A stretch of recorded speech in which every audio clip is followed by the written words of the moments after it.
Wow. That's all I can say right now. Yeah. I mean, these guys are just coming for our wallets. Yeah, they are not even hiding it. First, we had Black Panther in February. It's not out. It's not even out of cinemas yet. Now we have Infinity War. And I mean, it's like Marvel has just mastered the art of not even movie making right now, but picking pockets. Yes, they are in their bag. They're in our bags. And they are taking all our money. But we don't mind. They're giving us the experience of our Exactly. lifetime. I mean, it's amazing. It's an amazing experience if you'd ask me. And it makes me wonder, what is this doing? Yeah, this is not doing anything, man. Are you not seeing your mates? I wonder. Are you people not I wonder. seeing your... Like, what is DC doing? I wish we had something that would be like a competition. I mean, I watch Marvel, I watch DC, and I'm like, okay. DC characters are going to watch the Marvel movies. They're right there. The only thing they're not doing right now is tweeting our amazing Marvel movies. Because they can't, because the check will stop coming in. Anyways, welcome to our Infinity War review, and today we'll be talking about how we felt about Avengers Infinity War, which has been 10 years in the making and 18 movies later. Here we have it. Take it to the trailer. There was an idea to bring together a group of remarkable people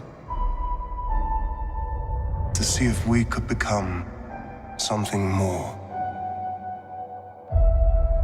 So when they needed us, we could fight the battles that they never could.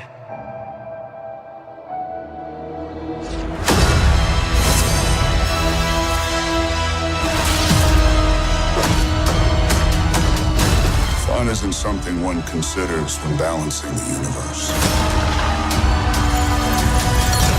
But this does put a smile on my face.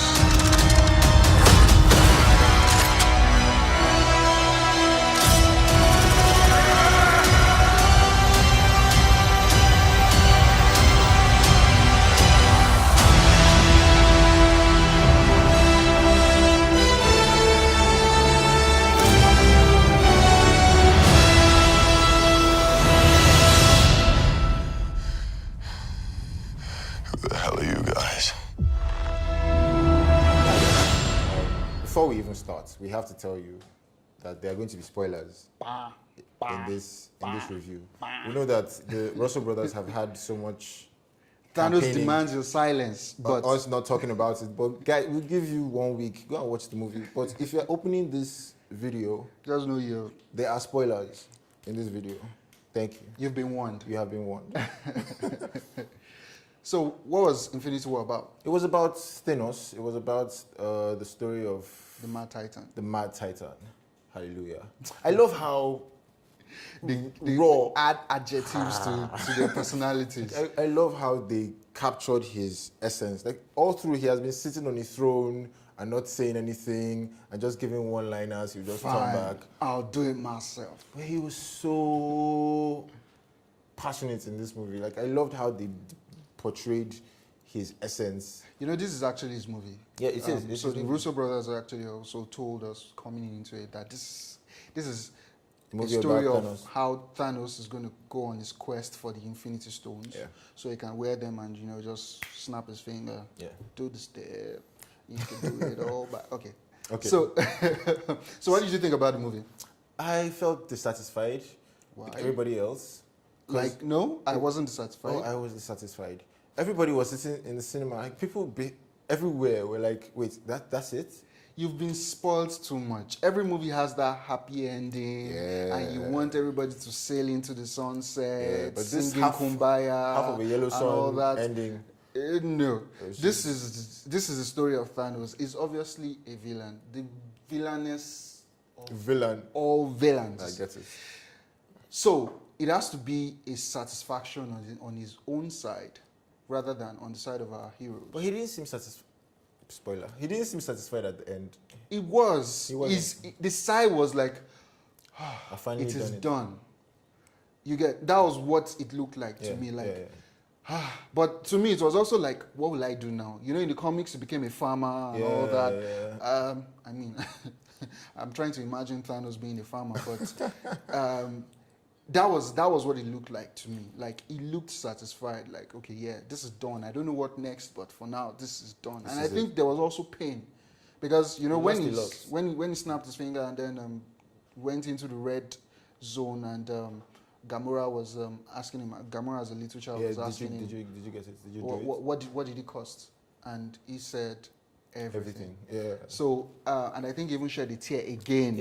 When he said everything. So it's his arc. Everybody else was just a supporting cast. That's why you notice he had most of screen time. I don't know. That's not official. No, he was flipping through universes, but he was still the center of.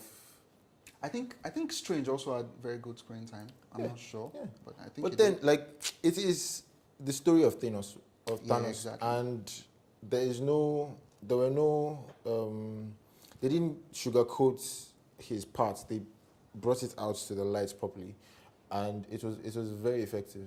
So, what did you think about the story? How do you think jumbling over, I think, 40 characters into 2 hours, 30 minutes? I think they played it out very nicely, because I think they played on the links between all the movies. Like they've been giving us hints. I mean, even all the way from Captain America, from Iron Man, First Avenger. Yes, from Red Skull, who we didn't see for so all long. this time. We just felt, the guy was gone, and then all of a sudden we saw him, and he was the guardian of the soul gem. I mean, it's I think it's brilliant, because they tried to touch on a couple of plot holes that were left unfilled over the years. Although some are still unanswered, like why did Hulk refuse to come out after the whooping? Which is a huge misdirection. they were giving us complete misdirection, sleight of hand throughout the movie. And I'm like, how is it possible that they did this? And then I looked at the pictures after I saw the movie, and I was wondering how they happened to do it, because they completely took our direction off. A lot of people think Iron Man died, for example.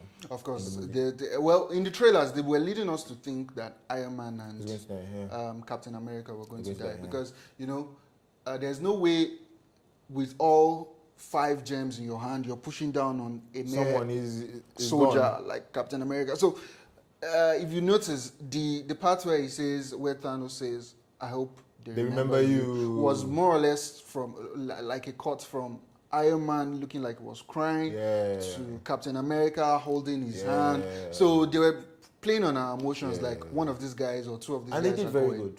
They did actually. They did. I really. In 2018, I think that the level of secrecy for movies and for music has gone way up. You don't hear about albums leaking. True. You don't hear about movies leaking. Even the characters that are doing the movies, that are acting in the movies, don't have the full script. They don't. Like, I mean, only a very few of them had full script. Yeah, Doctor Strange was one of the very few that read the full story. He had 17 million scenarios. There's no way he knew it. He knew what was going to happen. He was if anybody was going to spoil the movie, it was Doctor Strange. And I'm sure they must have signed some very, very non-disclosure agreements so that it doesn't say anything. The least person that they would even let know the script was Tom Holland, because as a young kid, he was definitely going to open his mouth. We'll go to an interview and talk too much. True. So, what do you think about the performance in this movie? This is the first time I've seen Thanos on the big screen beyond 1 minute, and everybody else generally. So, what did you think about that? I feel like Marvel doesn't play with their actors. They know they play with them at all. They always get the best of the best, and their acting has been A1 from day one, right? But this performance, the performance of Josh Brolin and the performance of Zoe Saldana in this movie were clutch. Like the chemistry that they brought to the screen was so amazing. The fact love-hate relationship. It was hate on Saldana's part, on Gamora's part. But on Thanos' part, it was pure love. It was pure love. And I feel like he could do that because he knew that there was nothing that could be done to him. Like he knew how invincible he was. So he was just laughing at all the advances, all the trials that they were sending his way. You know when I knew that, okay, this was serious business, was when Loki was trying to set up Thor in the beginning and said, we have the Hulk. When he was trying to set up the Hulk and he said, we have the Hulk, and then Hulk comes out and we think, he's going to brush him. And then Thanos goes all Street Fighter on him, boom, boom, boom, boom, boom, such fast. And I was like, okay, this guy is not here to joke. He was so fast, and that's the strongest Avenger. There's no match. His size is so massive, and for the first time, I saw Hulk bleed well. I was like, okay, now this is time for serious business. This is serious. Serious business. So I mean, no, he owned this movie totally. And his charisma was brawling. oozing through the screen. Like we could see that he was invincible, and he knew, and he was acting like he was invincible. Like, what are all these children? Puny gods. It was amazing to watch, honestly. He brought that role to life very perfectly. He did. Yeah, I also feel Thor. One of the things I didn't like about Ragnarok was the fact that Took it too lightly. Taikiti, right, the director of Ragnarok, took it too lightly. The movie was too much of a joke. There were so many bad things that happened. We saw the end of I lost his hammer. Asgard. And Odin died. Odin died. Thor's friends died. Everybody died. Everything just went to bits, and it was played down. Yeah, Everything was a joke. So comedy. I didn't really like that. But in this movie, we kind of saw all the darkness, all the sadness he had been carrying, and I think that was what made him so determined. Like, okay, guys, I'm going to get this hammer. I'm not following you to nowhere. I'm going to get a new hammer so I can just take this guy down. And I was even thinking it was just going to be one of those arcs. I didn't know it was going to deliver the final blow to Thanos, which even wasn't effective in the end. But I feel like the story and the acting was really good. And everybody kind of played a good role, except for a couple of side characters. Wong, who had to go back to the Sanctum Sanctorium because it was unguarded. Pepper has always been a side character, but I think she's going to suit up in some way. They said so that she's suiting up for Infinity War. So a few characters were not used well. I mean, Wakanda was pretty much just set up to be the final showdown, Fighting battleground. Fighting ground. Final battleground. There was really nothing. Shuri just. But that was awesome, man. What she tried to do was still... First of all, she completely trashed Mr. 7 PhDs. Stark and his 7 PhD friend. Completely trashed both of them. With one suggestion, he was like, why didn't you try? we never thought about it. It was you amazing. Tried your best. You did. You are here now, so let me show you. Let me show you how it's done. So I think that was good, but I think that was just it. I've always felt like Shuri is going to replace Iron Man as the tech genius in the Marvel Cinematic Universe. Okay, but let me not even bother giving some assumptions about who is going to die, who's going to take over, whatever. I'm just going to enjoy the movie. You know how I didn't know anything about this movie going in, and at the end I was sitting like that for 15 minutes. Confused. Just thinking. Wondering what life I think that's what I just want to do now. I just want to enjoy it that way and just see where everything goes. A lot of people talked about how fast it was. Like, it was too... Like, they hurried through the events. But I feel like they did fine. I mean, some scenes even dragged too long. I feel the arc of Thor picking up the hammer went on too long. Yeah. I feel like that was because they had to collect all their money's worth from Dinklage. Exactly. And was it just me that felt Dinklage was just playing the same washed up Tyrion, or was it Tyrion from Game of Thrones? You know, when he was going to. But he was on a different level. No, he was, yeah. I mean, the joke was on us when we were thinking we were going to see tiny dwarfs, and then we saw giant dwarfs. I was like, okay, this is quite interesting. Those are the dwarves. In their, so imagine what the real people look like. I mean, it's very exciting. Okay, I need to ask you, Muyiwa, what are your top 5 Marvel movies? Including Infinity War? Of course. All right. Okay. So I've only seen Infinity War just once, even though there are people that have seen it like God knows how many times already. And I feel I need to see it again to be sure. But for now, tentatively, this is my list. Yeah. It's number 1. Wow. Infinity War is number 1 on my list because easily impressed. I mean, easily. I think I'm easily impressed actually. But it was just awesome for me. I mean, I had so much fun with it, and this was a build up to this movie. It was just simply amazing. But there are 2 other movies I need to see to be sure before I say, okay, this is the number one. it. And I also need to see it again itself. Black Panther and Winter Soldier. Okay. So when I see all 3, I'll be able to say, okay, this is my final list. But okay. now, number 4 is definitely Avengers, the original one from 2012. And number 5 is Iron Man from 2008. Okay. Yeah, so. My top 5 Marvel movies. Number 1 would be Doctor Strange. There's no argument Well, about it's it. your list. Yeah. Number I 2 will say anything. would be Iron Man 3. Really? Yes, and it's because he was Iron Man. That movie showed that Tony Stark is Iron Man. He's not the suit. He's the person. Like, he can be Iron Man without the suit for as long as it takes. He's still a badass. Okay. Yeah. Number So 3 is Infinity War. Okay, finally. Because all the MCU movies. Our list is finally getting to make sense. Yeah. Okay, number 4 is Black Panther. It keeps getting better. And number 5 is Civil War. Yeah, Civil War. So Winter Soldier doesn't make it on your list. Winter Soldier is 6. Anyways, down. moving on. So what do you think about the Black Order? Man, that is the team. That is the my Justice God. League. That is the Justice League. You know, we had a taste of how badass villains can be in Man of Steel. I'm sorry, I'm going out of the Marvel universe, but So we've let's not had them small credit. not had a villain that is tough. We've always known that there will be a way to beat this guy. This time they brought out the big guns. Ebony Maw. Ebony Maw was gangster throughout the movie.